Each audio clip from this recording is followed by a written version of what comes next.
Okay. This is our first intro without Lewis, so I'm gonna butcher this. You got this. All right, in honor of Lou.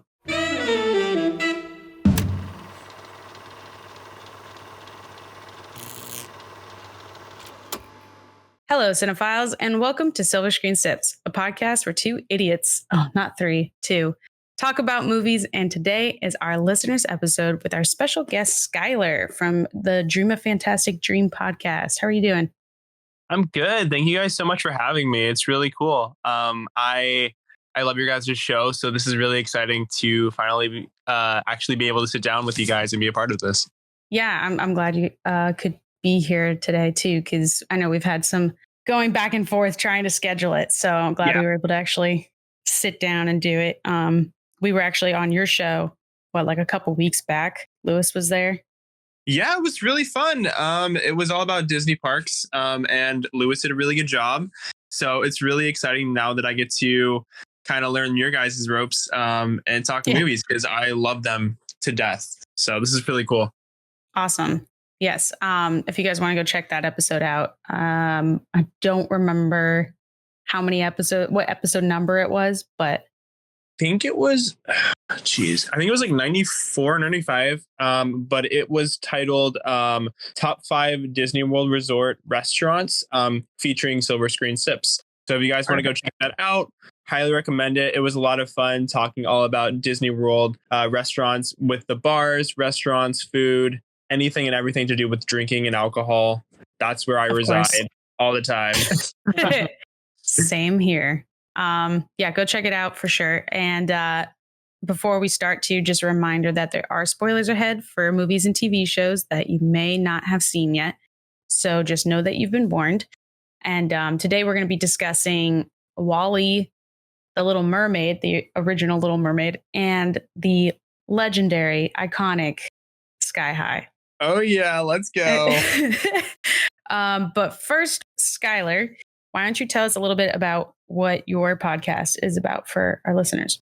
For sure. I started the Dream a Fantastic Dream podcast about 3 years ago. And I really wanted a space for people to come together who love Disney parks and Disney movies.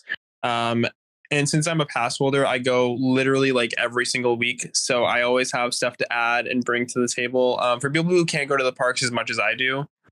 And I wanted a space for them to, have that area where they can talk about Disney and not feel judged. So we have a really cool platform where we're able to do that as pass holders. We get to go to events and the parks frequently and report back on what we're doing, the things that we're able to see, movies that we watch, anything and everything to do with Disney World in Florida and Disneyland in California. Awesome. Was there any kind of like whose idea was it to kind of start the podcast? Because it's not just you, you have two other co-hosts as well. Right. I've been doing the podcast for about 3 years. I started it originally on my own completely. And I had a different co-host originally, and we lasted about a year, but things didn't work out. So I switched the show over. And then I brought in Armida and Jared, and now we've been working together on the show for about 2 years. So it's kind of wild how far that it's come. And I absolutely love podcasting. I love being able to talk to different people and just share experiences, because I think that's like the best way to learn and interact. And it's been a really special part of my life that I would never trade for anything. Yeah. I mean, I think I can say the same for our show as well. It's kind of like just a fun side thing, where it's like you get to come home and just talk. Either you talk shit about movies or you talk highly of the movie. It depends on which one it is. Oh yeah.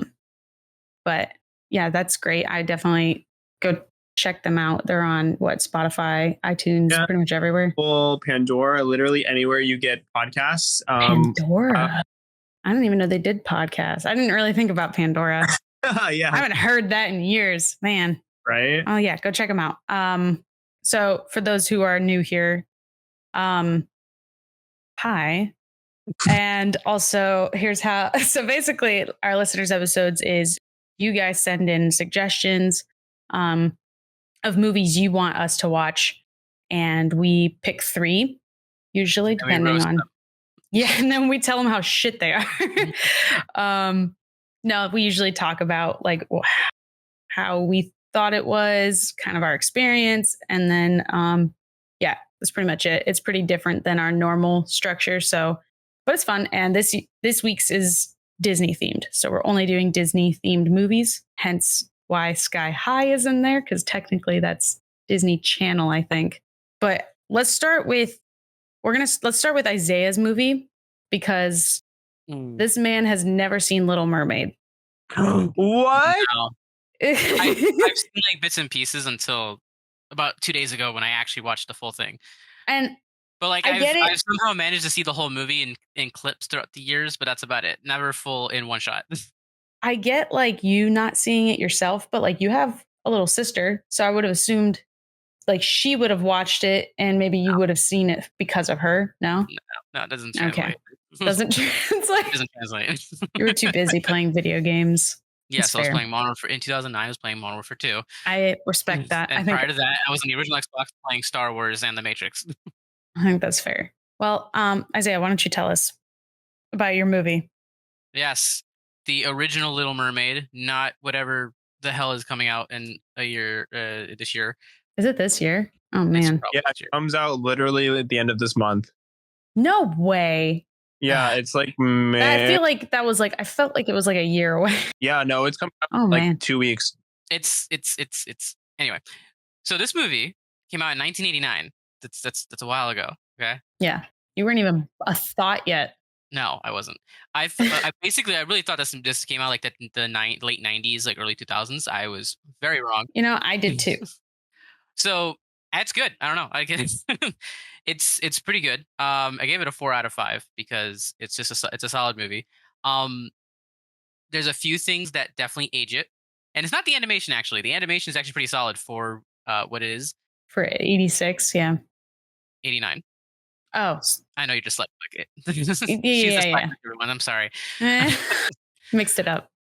But yeah, no, it's pretty solid. The animation flows very well. It obviously has that style from that time, and I like that animation. The rotoscoping. Yeah. Yeah, I mean sometimes it looks a little off, but that just depends on whatever they're looking at or whatever they're doing. But 99% of the time, it's always solid. And Disney animators always are top notch. Yeah. Some of the characters, I mean, they're children. Like Ariel's like 16. But of course, the plot goes sometimes, and it's just like, wow, that was so dramatic. I literally like my letterbox review is over dramatic teens aquatic edition because it's just so over dramatic. Like literally, she's doing I just saw that guy. I'm not even I met him once. No, I saw him, and I'm now in love with him, and I will die for him, and I will leave home and lose my voice just to like look at him again. I'm like, girl, you've had less. Like there's movies girl. with less. Like girl, please get it. You got to get it together. It's the Disney princess kind of trope. Yeah. Where it's like the woman immediately falls in love with like the first man she sees. And that was something that I actually liked about Frozen when it came out, because they played that trope, but then they did like the plot twist where you find out that the guy she like fell in love with was like the worst guy ever. It's so weird. But then she immediately falls in love with another stranger. So it kind of was like, well, it's so weird to me too how like every princess that you ever see in any Disney movie is like a really young teenager. And like, I don't, it feels really like, I get it, time periods or whatever. It just feels so weird to me. Like I'm watching this and I'm like, oh, I shouldn't be, I don't know. I feel like I shouldn't be accepting of this movie, but yeah. The music and everything. Yeah, it's so good. Well, who's the oldest princess? The oldest princess, I think, is Rapunzel. She's 18. I was going to say, it's her 18th birthday. I can think. That's the only thing I was going to say. It's like, that's the only age I know. That's older is, I think, Elsa. Oh, yeah. She's definitely older. But I wouldn't say she's a princess. Yeah, she's a queen. She got promoted. Yeah. She got promoted. Fuck you, Anna. Okay, continue. Also, Isaiah, you never mentioned who this was suggested by. Oh, right. This was suggested by Jasmine K. Thank you. Thank you, Jasmine.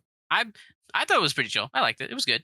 I just, you know, it is a product this time. It is really short. It's actually only an hour and 20 minutes. So, but that's kind of the run time it usually was for animation at the time. I think like Mhm. Spider-Verse is going to break a record of being like 2 hours and 14 minutes when it releases, Spider-Verse 2. And that's like apparently the longest running animation movie Huh. so far. Meanwhile, Avatar, 4 hours. Meanwhile, we just watched all the Lord of the Ring movies. It's like 4 Yeah, hours each. but yeah, like 12 hours in total. Yeah, that was rough. It was Oh my rough. gosh. Solid movie. Like the animation. Characters, I don't know. I don't know what they're gonna do because some of the stuff they did in that movie cannot fly today. So I don't know what they're gonna do for the new one. And they Like butchered what? I don't remember the movie that well. I'm not a huge Little Mermaid fan. it's like the guy. So she's kind of creepy. That's the only way I could The put it. mermaid, like Ariel or Ariel's Ursula? creepy. Like she's like Ariel's creepy. he's like straight up perving on I forgot his name, the main guy, Eric. like the Eric, the Prince Eric. She's like straight up creeping on the guy, and I'm like, that's kind of weird. And then also like she's 16, and don't know how old Eric is, but I feel like he's probably in the same age range. But Eric is in his like, I think he's like 25. never mind, it got creepier. Whoa. Dude, no, it's worse. If you watch Snow White, she's 14 and he's like 30. Yeah. I think she's one of like the youngest princesses. Mm-hmm. So yeah, that doesn't translate. I don't think that's gonna translate well into the live action. I don't know what they're gonna do. And then there was some news about like them changing some of the song lyrics to Yeah. "Kiss the Girl." Not sure what they. I saw when I saw that headline before watching the movie, so I was paying attention to the lyrics because I had the subtitles on. I'm not 100% sure what they would change because all the lyrics kind of seemed like they worked, and there wasn't like something creepy or like something. They all seemed age appropriate. Song. Like, I don't see the issue with it. I saw this really funny thing and it was memeing on Kiss the Girl because of the change. And they were like, oh yeah, now we're changing it to make sure that he doesn't kiss her without her I don't know, her consent or whatever. And I'm like, oh my God. Got to kiss the girl with consent or something. Like, Christ. oh God. So I don't know.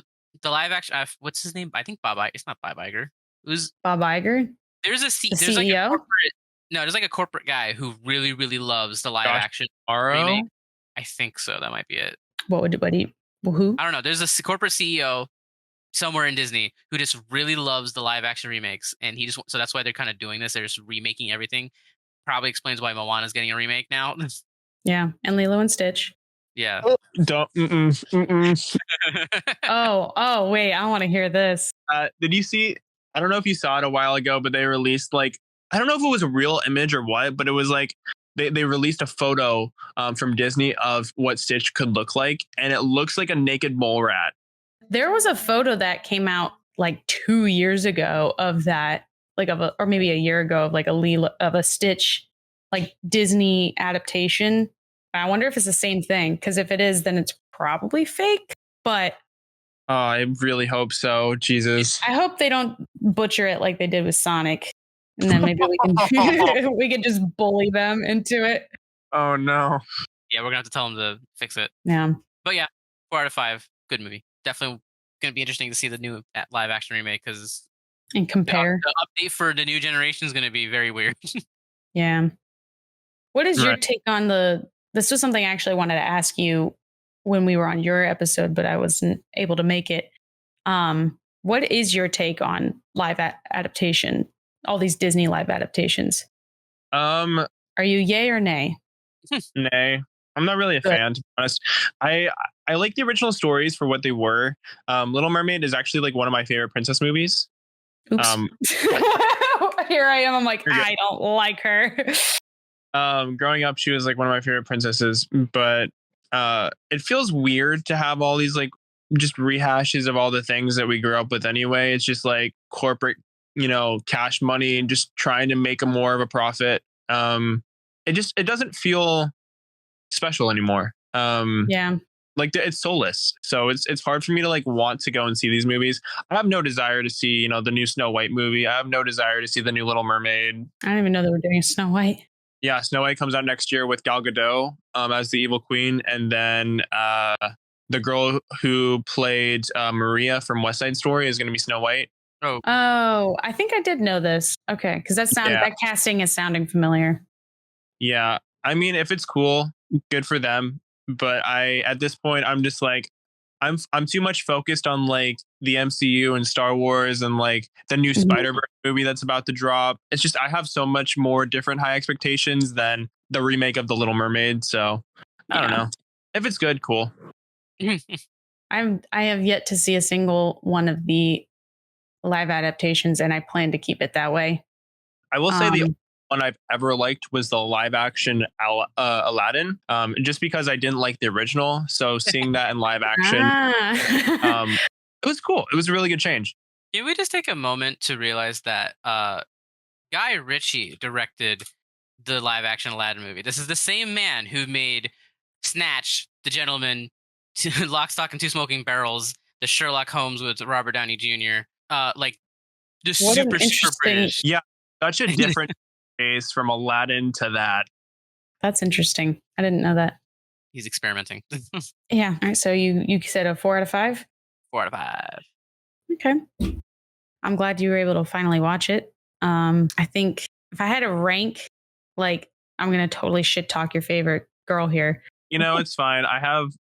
We got Rapunzel. She's cool, and we got Anna and Elsa. So you know, Rapunzel's my number. Actually, it's between Rapunzel and Mulan. They're like my top 2 favorites. Yeah, don't see the live action Mulan movie. You'll end up in your life. Yeah, I've seen snippets, and I think that's enough. That's more than enough. I've made it my life mission to make sure that movie is never into my brain. Mm-hmm. Okay, so Skyler, why don't you tell us about your film? And then also, I don't think I mentioned who your listener was that suggested this. For sure. It is Adonis S. So I got the pleasure of doing Sky High, and this was actually the first superhero movie that I ever saw. I love that.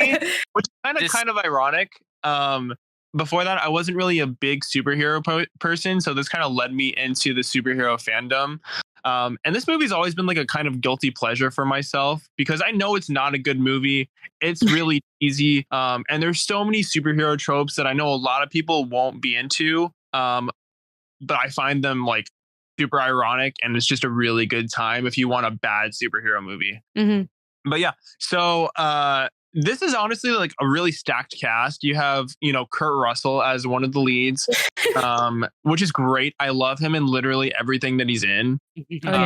Kelly Preston, which is cool. And then Stephen Strait. And of course, you have Mary Elizabeth Winstead as the main villain. And I love the character of her. I think it's really cool that you have this love interest that turns out to be the villain. Again, similar to Frozen, which I didn't realize until I rewatched it. I was like, oh my God. But yeah, it's really good. Sky High did it first, is what I'm hearing.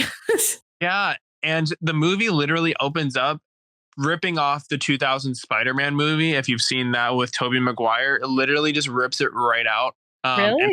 Really? It's a straight up comic book as you're going into the film, which is pretty cool. And then you actually get to see like how the world like thinks about superheroes. So apparently they're everywhere. Superheroes just exist.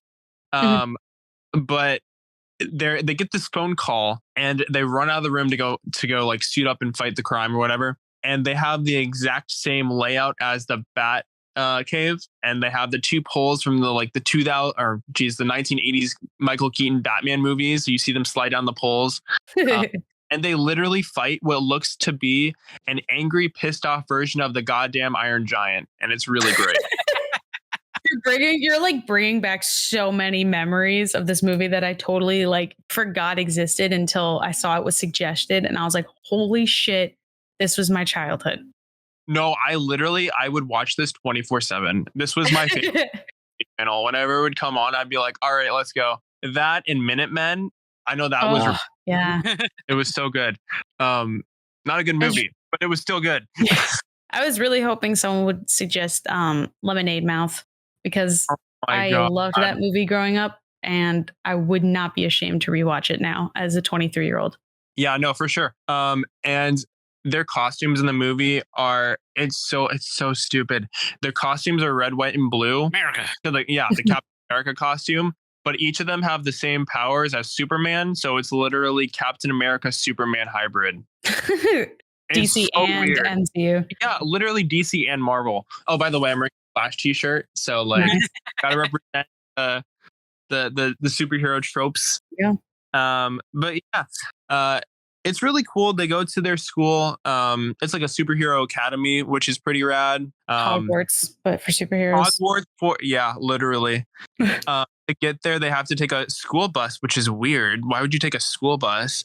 And they fly over. Literally, they fly it off of an overpass, and they act like they're gonna kill all the children. And I'm like, oh my god, this is trick or treat. It's terrible.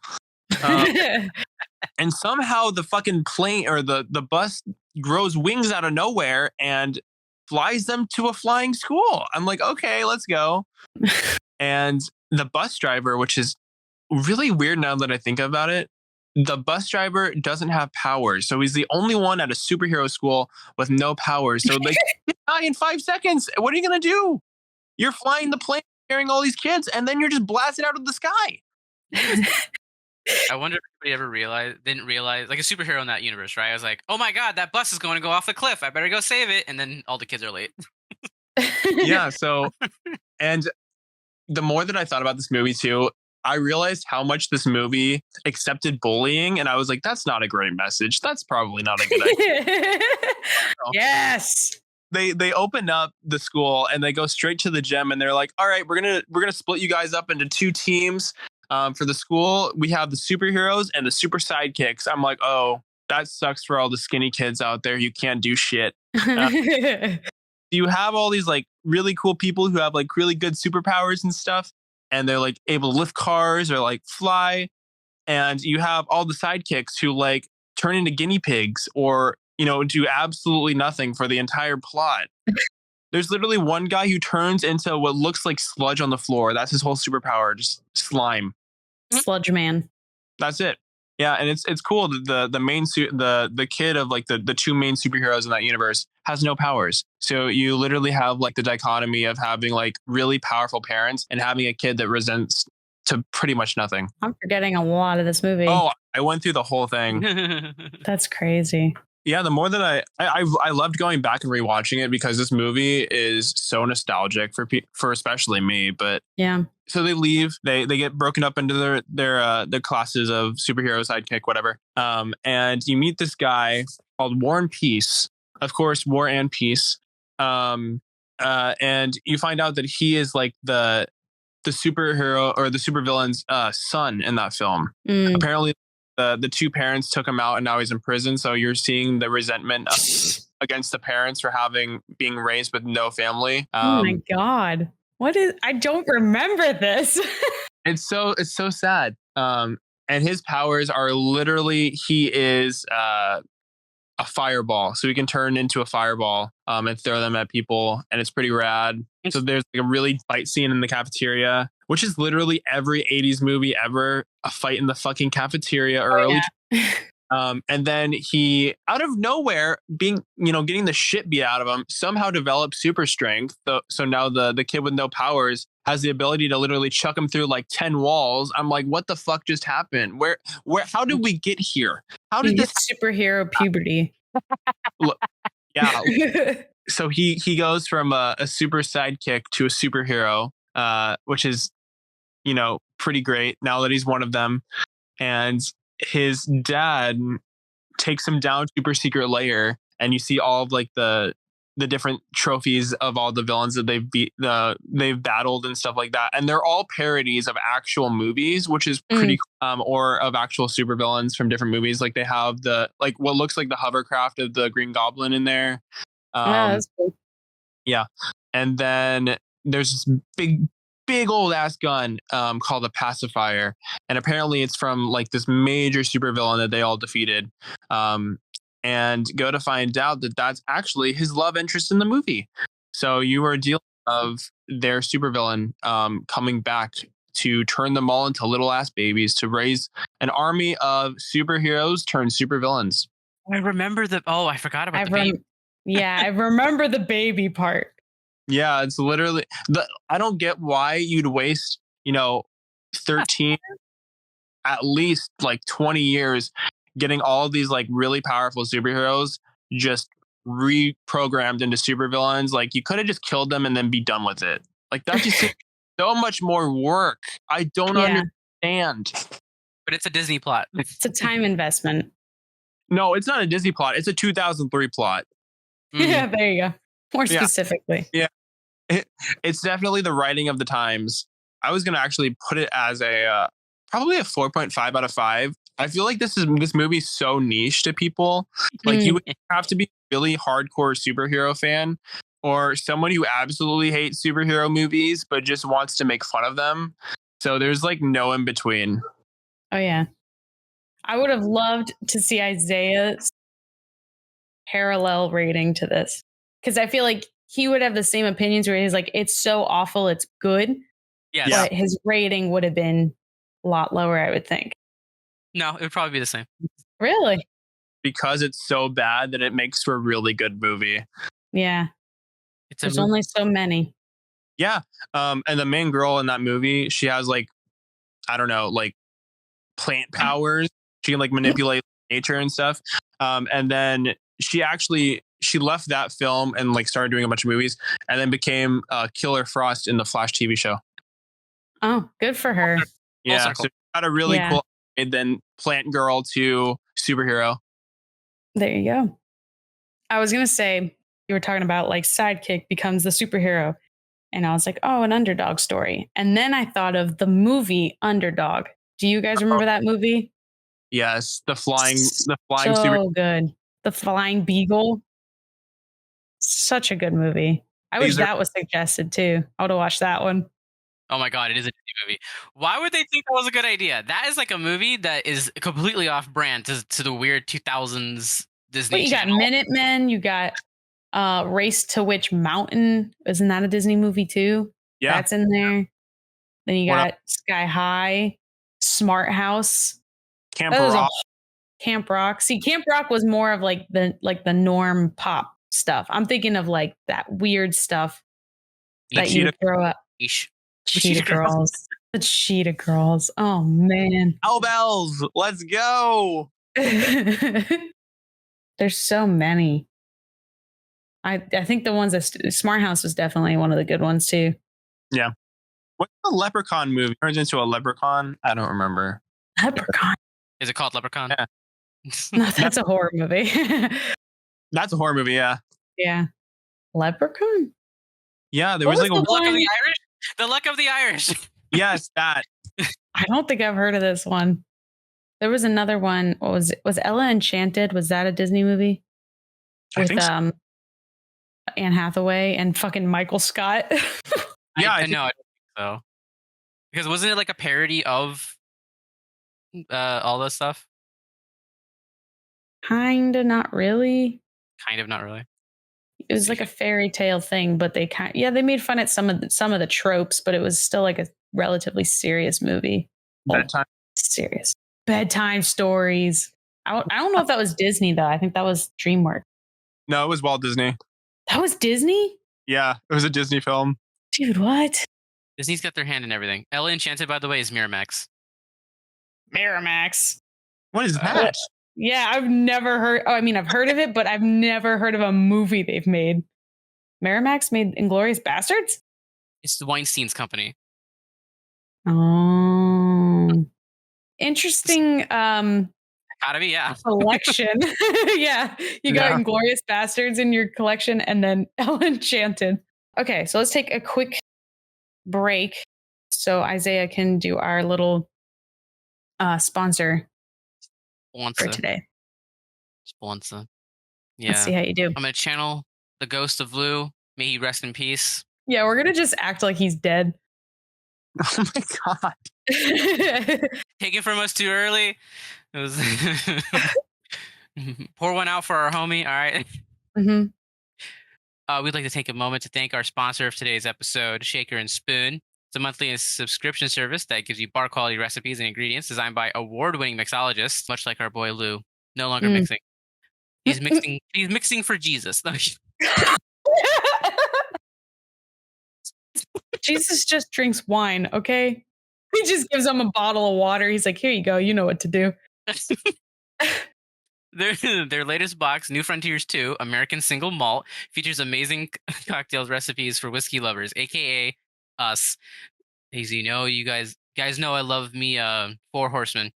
If you like your very own subscription, then head on over to shakerandspoon.com and use our promo code SIPS10 to get $10 off your first subscription. Again, that's promo code SIPS10 to get $10 off.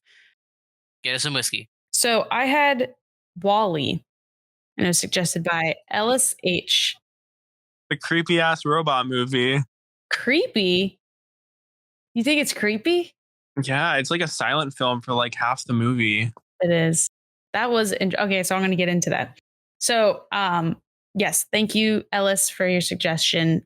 This is long overdue. She suggested this like months ago, and I just never did it because I don't know. I just never had an interest to watch Wall-E. And then we had to do a Disney themed episode, and I was like, oh, perfect. So yes, I finally saw Wall-E for the first time. Only 10 years or 8 years. 8 years later. 8 years later? I would say missing out, but I don't think you were. So, well, here we go. So, this man does not like Wall-E, I take it.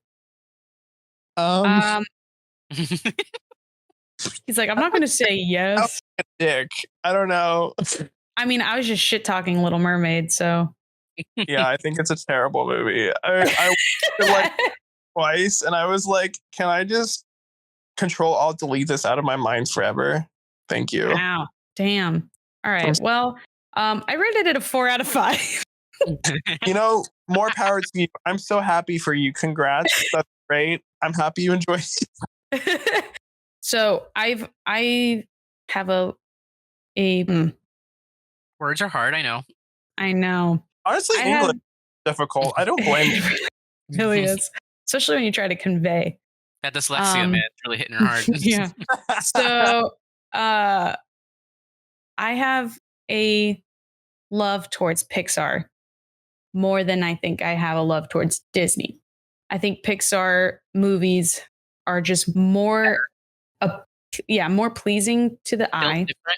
They're just built different. That's the best way to put it. I think the storytelling behind them, at least from the ones I'm thinking of, which is like Toy Story and Finding Nemo and Up, it's like ones that really hit hard, and they're not like the easiest pill to swallow kind of stories. Right. And so this being also a Pixar movie, I was like, this should be good, I hope. And I think overall the message behind it was a good message, where it's like, hey guys, stop destroying our planet and becoming fat fucks. Only they could be that direct, you know? Oh my God. This is why I couldn't be a politician. Because like basically saying like, stop destroying our planet because eventually you're going to have nowhere to go. Kind of is what the overall message was. It was like, stop being so self-absorbed and like focused in on screens and take a look around you kind of thing. And I mean, that's a good message. And I think, unfortunately, I think it applies even more to today than it did 8 years ago when it came out. I think we're not pretty damn close, but we're getting to the point in that movie, you know, where people are just so self-absorbed. I could talk about that for hours. Let's just keep going. I think that the soundtrack was great. I'm a sucker for old music. Their opening song, to be fair, is literally so amazing. It is. I was like, oh, okay, this is the vibe we're going for. I got it. I dig it. It was very like, for those who have played the Fallout game series, it kind of gave me those vibes. I have not played the Fallout series. I only know because my partner plays it. So I am aware of the vibes and the aesthetic of the game. And I know it's very retro. And yeah, I would say I agree, just because that's what my boyfriend would say. So one of the cons, I think one of the things that threw me off with this movie was the use of real people just throughout. Okay. What do you mean by real people? So obviously it's an animated film, but when they would be watching like past TV footage. screen. Yeah, like the past footage or like the TV screens, it was always like real people, and that just threw me off. I don't know why they chose to do that. Perhaps it was because they needed a star, because that the president or whatever his role was, that's a really well-known actor. I can't think of his name off the top of my head. Maybe they were like, oh, in order for this movie to be good, we need to put a star in there that everyone recognizes. Yeah, because nobody's gonna. Who knows about Pixar? They ain't gonna see that. Yeah, right. I do agree. I agree that it's kind of a silent film for the first half, but I kind of enjoyed that because it made me focus on of what was happening in the story instead of what I was hearing, and like kind of put the pieces together myself. Mm-hmm. Granted, it's a kids movie, so it wasn't that deep, and it was just like, oh, he's on a Earth all by himself, and you're like, oh, okay, it's easy to put together. Is what I'm saying. But I think all in all, it was a wholesome movie. I wouldn't say it's amazing. It's definitely not my favorite, but it definitely wasn't terrible. What is your favorite Disney movie or Pixar? Pixar. I think it might be Up. That's a good one. That one really, it's funny, and the story is so sad. Out of all of them, it's probably the most sad for me. Because like the Toy Story one, I was like, that one just doesn't really hit me. I can't really relate to that. But you can relate to losing the love of your life at the beginning of Up. Yes. Carriage. Yeah, it's all about like the future and marriage, and like you don't know what's going to happen, and like that to me is scary. So I was like, oh no. No, yeah, I agree. I think Up is really good. Inside Out is amazing. That's what I was just about to say. I was like, I totally forgot Inside Out is a Pixar movie. That's probably my second favorite. And I'm a hoe for Cars too. See, that's a boys movie. I know, ka-chow. I don't know. What about you? What's yours, Isaiah? What did you say? Pixar. I need to Google Pixar movies. 1 second. You got Luca, Toy Story, Finding Nemo. Yeah, Finding Nemo, or as I like to call it, Frying Nemo. You have Finding Dory. You have Planes. You have, what are the other ones? You're choosing all the sequels right now. A Bug's Life is a Pixar Incredibles. movie. Bug's Life. Oh, Incredibles is definitely up there too. Incredibles might be, like, I would say those are my top three. Would be Up, Inside Out, and Incredibles. That's funny. Brave is a Pixar movie. It is very forgettable. Very forgettable. Wow. Unfortunately, they could have done well because they could have done so much with it, and I just felt like it fell flat. I don't know why. I need to rewatch it to like really analyze why it just didn't succeed as well as it should have. But like the story was there, and the princess was fucking badass, and she had cool hair, but like it just wasn't as successful as it should have been. It was one of the shittiest movies, and it's so depressing. Mm-hmm. Because she's like a cool character. I would have supported it. What is her name? Merida. Oh, okay. I would be shooting for my own hand. So to choose, it would have to be either I'd have to say Cars 3. Oh. Face. Everybody's faces would be like, what the hell? I don't remember any of them. So Cars 3 is like the most out of all the Pixar movies, other than like maybe Soul. I haven't had a chance to see Soul, but that's Lewis's favorite, like adult concept one, because it's about literally aging, about how we get old and how we can't hold on to the past. And how I'm sorry, what is Up about? I don't know. It's been a while.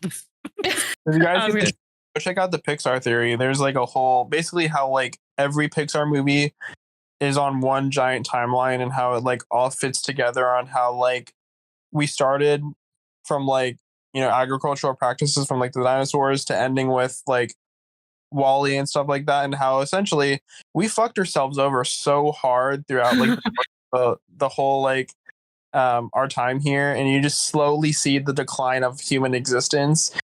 I want that to be our next season, is the Pixar and like the Pixar universe. Yeah, we just watch it in chronological order. Sorry, I like to change my answer. It's Ratatouille. Oh, that's a good one too. Ratatouille is a great film. It is. That's a good one. That might be number 4. she's definitely ranking them. That's right now. Yeah. I just love the scene, specifically the scene in the beginning with the grandma and like all the rats come out of the roof and everything. That's just so funny to me. You mean people's worst nightmare? Yeah. Yeah, that's Ego's mom.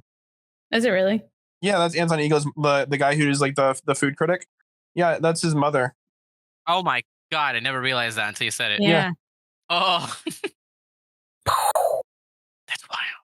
It's all connected. See? Pixar universe. Yeah. Anyways, yeah. So 4 out of 5. Yeah, it's a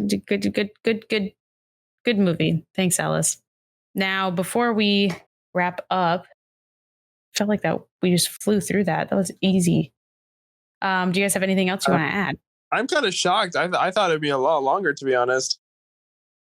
Wait, Skyler, did you tell us your favorite Pixar movie? What was it? Yeah, my favorites are Cars, Inside Out, and Ratatouille. Mm-hmm. Cars 2 specifically. No, I just meant Cars as well, not Cars 2. Oh. I thought you were like, my favorite is fuck 2. That's why I got so concerned when you said Cars 2. I was like, you mean the worst Pixar movie of all time? No. That doesn't exist in my mind. Okay, that makes more sense because you said my favorite is Cars 2. So I was like, oh, okay, no. I'm not going to judge you. At that point, I would have been like, please judge me. I hate myself too. It's okay. Now, there was another question I was going to ask too for both of you. Oh, what was it? Wow. It was there and then I lost it again. Dyslexia in the brain. Man. Give me a sec. Oh, no. Shh. I remember. Sorry. I don't want to forget. Which Toy Story is the best Toy Story? Oh. This will be where the judging comes in. Toy Story 2. I haven't seen the 4th. You don't need to. Yeah, that's You why don't. It's the worst one. Yeah, Toy Story 2. Woody becomes not Woody at all. I feel like the only good movie out of any of them is Toy Story 2. I would say 2 and 3 wasn't terrible. 3 is the daycare, right?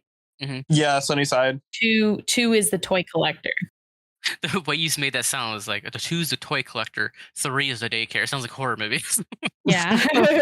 No, it's funny. They actually, if you watch Toy Story 3 and you think about like the actual actions in the film and you compare them to actual life, you watch the daycare literally be an amalgamation of what the Holocaust was, and you find out that Lotso is the same ideology or whatever the hell it's ideology. Called. Yeah, he has the same viewpoints. Dyslexia.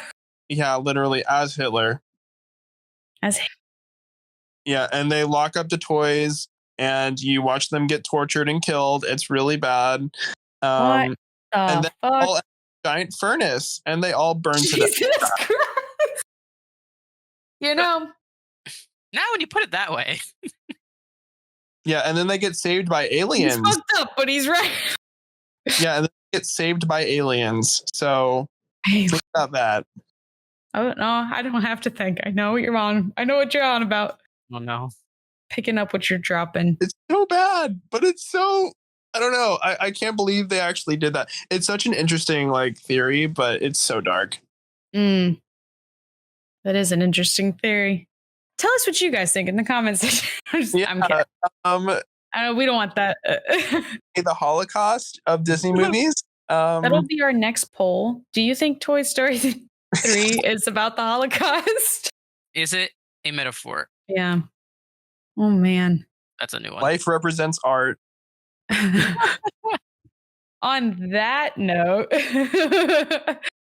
great way to wrap it up. Thank you everyone for your suggestions. Thank you, Ellis, Adonis, and Jasmine. And thank you, Skyler, for joining us. And of course, the Dream of Fantastic Dream Team. Have you ever called yourself that? Because that's a great name. The Dream Team. I haven't, but I like it. I think it's cute. I like it. Yeah.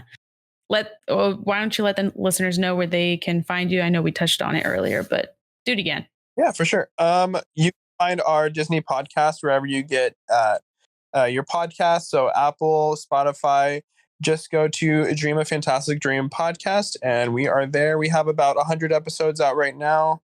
And we are coming up on our 3-year mark. So it's getting really, really exciting. I'm excited to just see where the podcast goes. We just did an episode reviewing Guardians of the Galaxy Volume 3, if you're into that. If you've seen the movie, we did a very big episode going through it because we got to see it during the press release. Ooh. So that was really cool. And then, but yeah, go check us out. We do a lot of in the parks episodes going into food reviews, movie reviews. We do a lot of roller coasters, you name it, anything to do with Disney parks or Disney films. We are all over that. So yeah. Awesome. Yeah, definitely check them out. And also, just to let everyone know, the results are in for our season 10 movie franchise. And shockingly, you guys voted for the Karate Kid, which I was surprised. I guess people just really don't want us to do Marvel phase 1. I would like to put out that we're not doing the entirety of Marvel because I'd rather shoot myself. It is that's a lot. Just the first phase. I could do that all day. Yeah, we're just going to tackle it just for future reference. We're tackling it a phase at a time because Isaiah has not seen them all. Yeah, y'all good. That's a lot of movies. It is. 32 We'll be good for seasons. We'll be stacked for like a couple, like at least a year. Yeah. Please, guys, next time pick phase 1 if you're listening. If you remember. So yeah, Karate Kid is coming up next, and that's going to include the Jackie Chan one, even though that's not technically canon. It's more of a remake. We're still going to watch it because I grew up with that one and I want to watch it again. Also, be sure to follow us on Instagram and please share us with your friends and family so that we can keep growing, and let them know that Lewis has passed. RIP. I'm just kidding. Don't do that. That's going to start a chain, and that's going to be bad. At his funeral. Rest in peace. Yeah. Pouring drinks for the angels up there. Pour one out for the Lord. We will see you guys in. How is raining? Jesus. We'll see you guys in season 10. Bye.